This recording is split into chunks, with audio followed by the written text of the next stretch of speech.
ये जॉर्डन का वो मिलिट्री बेस है जहां से अमेरिका की सेना ऑपरेट करती है।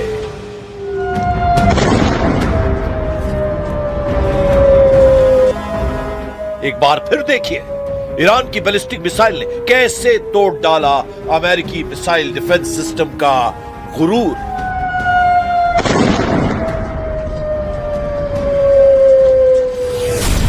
लेकिन ईरान कैसे तोड़ने जा रहा है ट्रंप के ग्राउंड ऑपरेशन वाला चक्रव्यूह। ट्रंप के चक्रव्यूह में कौन फंसेगा और फंसाएगा और काउंटर अटैक में क्या होने जा रहा है। ट्रंप के चक्रव्यूह में क्या ईरान घुटने टेकेगा या फिर ट्रंप की होगी करारी हार। ईरान में तख्ता पलट करने वाला इरादा अब हॉर्मूज की जकड़ खत्म करने का मकसद बन चुका है।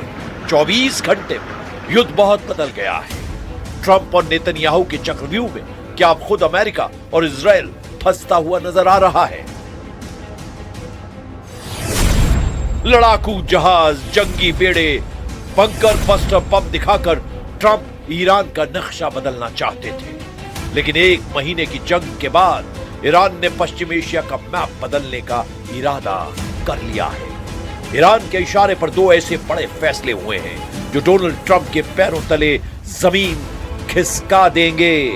ट्रंप की सुपर पावर अब बहुत निर्णायक हालात में जूझती हुई नजर आ सकती है।